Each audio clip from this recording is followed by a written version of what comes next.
Hey guys. All right, so I'm just going to go over the short kind of tutorial about prepping a piece to glaze. And I know that some of you already have some experience with glazing, but our glazing combinations haven't been so great lately. And I think some of it has to do with how heavy you all are applying your glazes. You're not stirring some of the glazes appropriately before you use them. And some of the combinations you want to be careful about. So I am going to talk about how I prep for some of the glazing that I do for my pieces and things you should always be considering when you go to glaze your wares. No matter if it's sculptural or if it's pottery, doesn't matter. I really think the same things really play a point. So first thing you want to do is take your piece and you want to wash it. You want to make sure your hands are clean. So if you have like French fry oil on your hands or lotion on your hands, that can leave a greasy print on your bisqueware. So you should wash your hands before you go and touch a bunch of bisqueware because you're going to leave prints otherwise. And then take a sponge, get it damp, not soaking, just damp. And then make sure that you wipe the surface of your bisqueware. I've already wiped this, but I'm just kind of showing you, it goes very fast. Your bisqueware is very porous. So it's gonna soak up that water really, really quickly. If you have a piece that's a functional, piece like this, it's got a big inside vessel type feel, don't just fill this with water and then dump it out because you're soaking up the water into the bisqueware and you're making it so wet that it's going to be hard for the glaze to adhere, and you're going to have to give it a bunch of time to kind of homogenize and distribute all that moisture so that then you can put the appropriate amount of glaze on. So just don't do that. Just get in there with your hand like that and wipe it all clean. Okay, any dust particles, things like that, you want to make sure to do. So if your piece has any sections on it that you were not a fan of, maybe they got a little gritty and you wanted to do some sanding, now would be a good time to do that. I would flip your piece over, do any of the sanding that you wanted to do, make your smooth areas, and then wipe everything down, get rid of the grit and the dust that will settle on the piece before you go to glaze. So just keep that in mind. Okay, so for this piece, this is a functional vessel. It's just a simple pitcher form. And what I'm going to do is put some commercial glazes on it. And I remember I was telling you guys can invest in commercial glazes if you want. That is your choice, your investment. Remember that if you do decide to go that route, be very careful and make sure to read that they are cone 6 glazes. Okay, anything below cone 6, you really just cannot use in our studio. Okay, and always consult with me if you have questions. Okay. So what I'm going to put on this piece here, I'm going to put an ancient copper color on the applique that exists on the front and the back. And after that, I'm going to be careful to just put another color, a blue rutile, on the rest of the surface and on the inside as well. So I can do that by putting the ancient copper on first, waxing over, and then dipping the whole thing. Or I can carefully paint. It's really your choice. I always feel that dipping gets you a better, cleaner, more consistent coat, but I know with some of the glazes that we have in our studio, that's not an option. Some of the glazes are a little on the thick side, and they're made that way kind of specifically for your use. And then on top of that, the buckets really aren't conducive to glazing by dipping. And then some of you have some sculptural work, which would just be better if you sponged or painted on your pieces. I'm at my home studio, so I don't have giant glaze buckets, so I'm gonna have to paint everything on. So this is the ancient copper. It's Potter's Choice 56 ancient copper, and it comes out to a kind of beautiful red irony kind of color, which I think is really nice. It's got a soft sheen to it. It's not too metallic. It's not too glassy looking. So I think it'll be perfect for the applique. And then on the rest of the surface, I'm going to put Potter's Choice blue rutile, which is that pretty color right there. And the cool thing about this blue rutile glaze is like the heavier you put it on, that more of that blue kind of comes to the surface and more of that brown breaks across edging. So for a piece like this, where the handle has got these kind of soft curves and little tips and edges and the lip also like that will break brown, and then the rest of it will be kind of like a denim-y blue, and then it will go into the brownish red brown of the applique here too. So I think it'd be a nice combination. To be honest, I haven't done it before, so we're just gonna see what happens. Okay, so that's stage one of glazing, right? Clean it, wipe it down, and get all your stuff prepped up so you're ready to paint. So I have gone ahead and painted one layer on of this commercial glaze, and I am on layer 2 now. You can see I'm using a kind of a flat brush. I've mixed it really well, trying to keep nice and spread thin, keeping my brush strokes to a minimum. When you're brushing on glaze, it naturally is being placed a little thinner on the piece, so do what the commercial glaze asks you to do. If it says do 2 to 3 coats, do 2 to 3 coats. I always say that 3 is better, 4 is even better, unless it's meant to be a runny glaze. So just do your research. And something else I think I forgot to mention in my previous little minute was that whatever you decide to do, please make sure that you write it down in your sketchbook.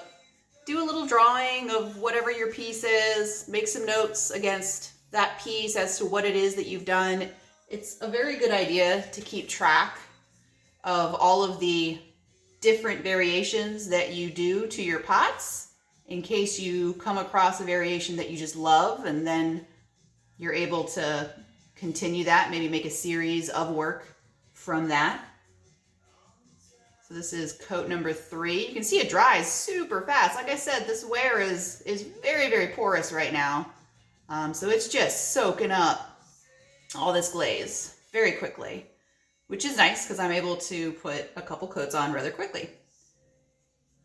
Nice and evenly. There's no dripping, there's no extra little sections. Hi, Loki. And I think that's good. So I'm going to flip it over. I'm going to do the same thing on the other side. So I have applied the ancient copper to both sides of the pot, to the appliques only. I don't worry about little areas like that. I could go back and scrape that clean and whatever, but it's not a big deal. So now I'm going to apply wax to the top surface here of this piece that I just glazed. And the reason I'm going to do that is because when I go to glaze things with a paintbrush or a sponge, I like to just lay it on real thick and get a first coat on there and then go back and do a more pristine coat. And I can't really just kind of go crazy if I got to be careful about all of these little edges and such that I don't want to touch. So knowing I don't want the blue rutile to sit on top of this glaze because it's really, really runny combination, I need to make sure to protect this glaze by putting a wax on top of it. So grab your wax. Be very careful and make sure that you're using one of your designated wax brushes. You can see I usually mark my brushes with the word wax on it, so I know which ones to always use for wax purposes. And then obviously, if you remember anything about waxing, wherever this lands on your pot, it's going to resist the glaze that you put on top of it. So you have to be careful. You don't want to put a bunch of drips everywhere, because if you drip it everywhere, the easiest thing to do is rebisque it to get the wax off of it again, burn it off, because wax burns off pretty quickly. But if you can't do that, then you'll have to like do your best to scrape it off and sand it off, and even then it usually ends up in the particles of the clay. So you just be careful, okay, when you're going to apply it. And hopefully I don't screw up and actually end up getting wax all over the places I don't want it. All right, so dip my brush into the wax, get the excess off, and apply it just to the surface that I want to resist the other glaze. So this wax does not have, this is a home wax that I have, so it doesn't have a colorant in it. I believe the one you have at the studio is a little on the green tinted side, so you can see where you're applying it. But it does show a sheen, so hopefully you can see that in the video, so I know where I'm applying it. So I'm not loading my brush heavily. I don't need to.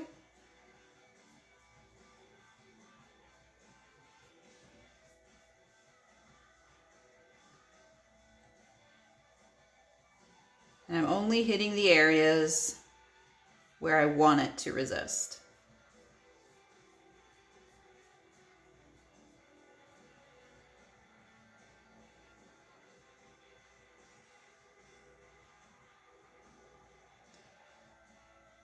All right.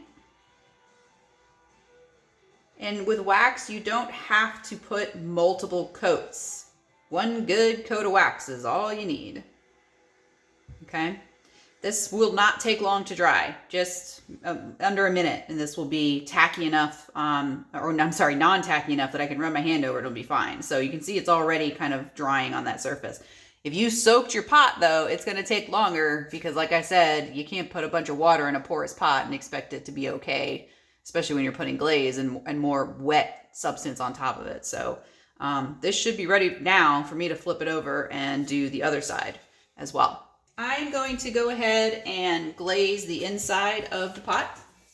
I took some of the blue rutile and I have a nice big batch. I stirred it up really, really well with my hand mixer. It's good to go. What I'm going to do is pour this into the center of the pot, and I'm going to let it sit there for longer than I really should because I have used this glaze a lot, this particular glaze. So I know that a heavy application is better than a light one. So I'm going to add quite a bit. I'm sorry now if a dog barks. I'm at home, as you guys know, and I have 3 corgis, and they usually don't shut up. So I'm sorry if they bark. Okay, here we go.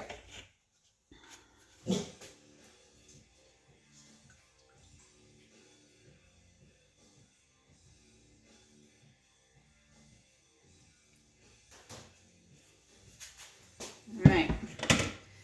So right now, all of my friends who do this are probably going, oh my God, pour it out, 3-second rule, 3-second rule. But the blue rutile glaze, no. I have left glaze inside and on a pot for sometimes minutes, several minutes, and it still is one of those glazes where the longer you leave it on, the better it is for the whole thing. It does not run heavily at all, unless you're layering it, which is why I waxed that ancient jasper or copper. So right now I'm just kind of distributing it up the side a little bit. And I'll put some more on that in a little bit. All right. All right, and now I'm going to pour it back.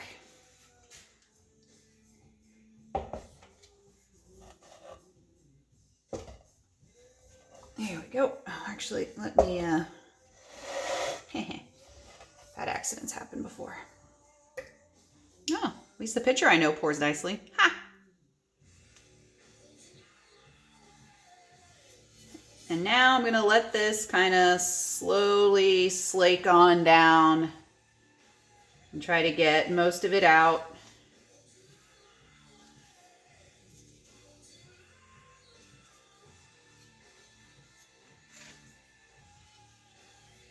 There's always going to be drips. And I'll take a paintbrush to it and even it out. Now, I put a really heavy coat on the inside, which I know is going to look nice. But because I've put such a heavy coat on the inside and this clay is super porous, I need to give this clay a rest. I'm going to give this pot a rest for a while and just let it sit aside for a couple hours maybe. And then I'll go back and I'll glaze the outside. It's a lot of moisture at one time, and I don't want to weaken this any more than I already have. It's just better to be careful. So I will come back in a little bit and I will show you how I paint the outside.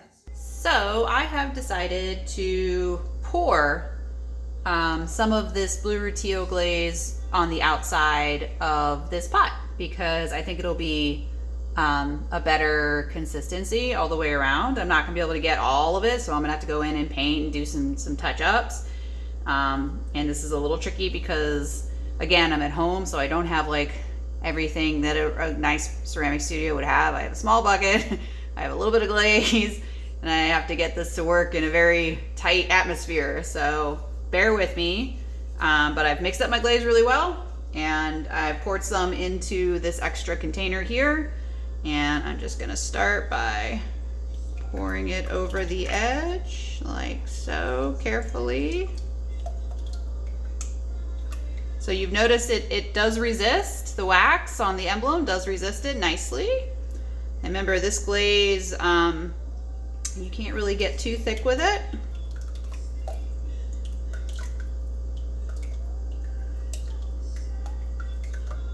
Just keep going around a little bit.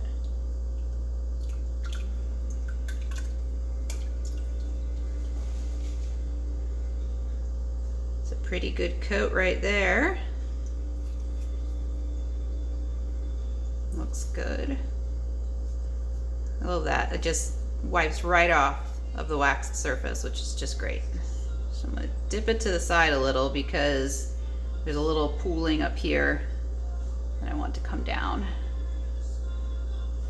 And you know, you can't do this with every kind of glaze combination. You just gotta you have to know your glazes.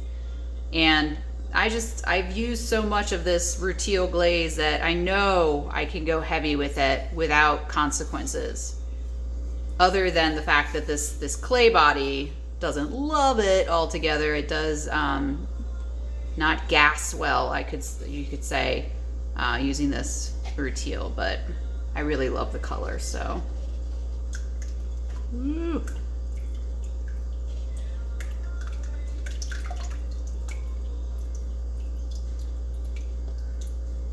Almost out of the glaze in there, so I can only go so far, and then I'll have to flip it over and keep going. But so what I like about this method is if you have a complicated situation like we do, because you guys are at home, you don't have a cool clay facility to use. I'm at home. All I have is my semi mother-in-law suite that I have made into a studio, and we just have to make do with what we have. So this method allows me to get a cleaner coat that's pretty consistent, and I don't have to worry about the messiness of kind of dipping and everything. And like I said, I am going to go back and I'm going to touch it all up, probably do another complete coat over the whole thing again, just to make sure I get it nice and consistent and it's drying up nicely. But this will take a little while to get it right. It's just patience, you know, being careful, making sure you're not overdoing it on the pot, giving the pot time to rest, especially if you're doing a heavy application of glaze. So, all right. I know it's not the most exciting demo in the world, but hopefully it gives you some kind of tips on what you can do when you have a tight space and you don't have a lot of opportunity to play around. So one of the other things I wanted to mention, the brand of glazes that I'm using is an Amico brand, and what's really cool about Amico is that they have this great website that has a ton of examples of their layerings and all their different brands, because they have a Potter's Choice, they have a Celadon series, they have all kinds of these really great series of glazes. And what's cool is this website will show you what it looks like to put maybe this Potter's Choice series of glaze over this Celadon series of glaze, or vice versa. And I think you guys should take a peek at it. Here it is. So it's just literally amico.com glazes and underglazes layering. And I was looking earlier at this combination of, here's my phone, of snow and turquoise. And what's nice is that you can go to the layering and look at this. You can choose any of their series, right? You can see what a Potter's Choice, what was I playing with? I was playing with Blue Rutile. There it is. Looks like over maybe the bottom glaze is another Potter's Choice. And I was also playing with